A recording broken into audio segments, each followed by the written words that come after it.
கேட்கலாம், அது என்னடா இண்டிபெண்டன்ட் கவர்ன்றா இது இண்டிபெண்டன்ஸ் ஸ்கொயர்னு சொல்லிட்டு. அது வந்து எங்கள் இண்டிபெண்டன்ஸை அனௌன்ஸ் பண்ண இடம், எங்களுக்கு சுதந்திரம் கிடச்சிருச்சின்னு சொன்ன இடம். ஆனால் இது என்ன இடம்னா, இந்த இடத்துல தான் வந்துட்டு பிரிட்டிஷோட கொடி யூனியன் ஜேக் வந்து வந்து பிரிட்டிஷோட கொடி வந்து இறக்கி மலேசியா வந்து 1963 தான். அதுக்கு முன்னுக்கு வந்து ஃபெடரேஷன் ஆஃப் மலாயா கொடியை நிர்வகிச்ச இடம் இதுதான். அதுக்கு மேலே இந்த இடம் ரொம்ப ஹிஸ்டாரிக்கல் எங்களுக்கு. இதுதான் பிரிட்டிஷ் உருவாக்குன சிட்டி. இந்த இடம் தான் கோலாலம்பூர் எப்படி வந்து எங்களோட தலைநகரம், எங்களோட கேபிட்டலாக ஆச்சுங்கிறதுக்கு இந்த இடம் தான் காரணம். இல்லாட்டி வேற ஒரு ஸ்டேட்டும் தலைநகரமாக ஆயிருக்கும். ஏன்னா இந்த பில்டிங் பார்த்தீங்களா, இந்த பில்டிங் தான் பிரிக் பில்டிங், செங்கலால் கட்டப்பட்ட பில்டிங்.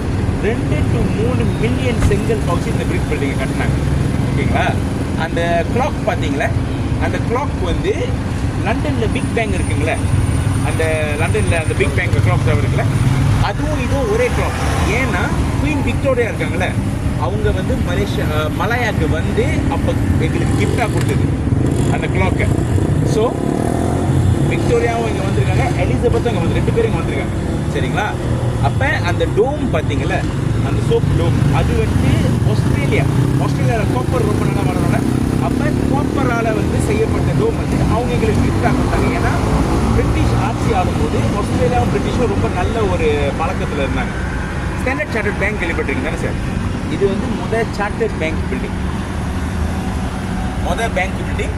அது வந்து பிரிண்டிங் ப்ரெஸ்ஸு. ஸோ இங்கே இருக்குங்களா சார், இது வந்து the one and only cricket ground. சரிங்களா? அங்கே நம்ம வரும்போது பார்க்குறேன் என்னென்னா இங்கே வந்துருக்காங்க. அது வந்து பார்த்து ஓரமாக வாங்க, நான் இந்த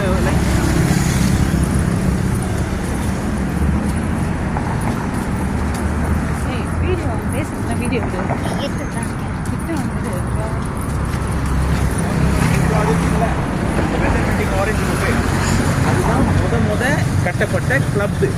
அப்போ கட்டப்பட்ட புதுசில் வந்து பொம்பளைங்களை அலோவ் பண்ண மாட்டாங்க. ஏன்னா பிரிட்டிஷ் வந்து மேல் டொமினேட். இப்பயும் ஸ்டில் அது ஆப்ரேஷனல் கிளப்பு தான். ஆனால் வந்துட்டு எல்லாரும் உள்ள ஏன் இது எல்லாம் எங்கள் பிரிட்டிஷ் கட்டினாங்க? இங்கே அவங்க விளாடுறதுக்கு, அங்கே அவங்க தண்ணி அடிக்கிறதுக்கு, இங்கே அவங்க வேலை செய்கிறதுக்கு, போனுக்கு. ஏன் இதெல்லாம் நீங்கள் கட்டினாங்க? ஏன்னா இந்த ஏரியாவில் தான் வந்து டின் மைனிங் நடந்துச்சு. தங்கம் இருக்குன்றாங்கன்னா அதே மாதிரி டின் இருந்துச்சு. டின் எதுக்கு உபயோகமாகும்னா, ஊரில் வந்து இப்போ இரும்பு எல்லா விதமான மெட்டல் இருக்குது. ஆனால் அந்த மெட்டலை வந்து வளைச்சி ஒரு ஷேப் ஹோல்ட் பண்ணுறதுக்கு உங்களுக்கு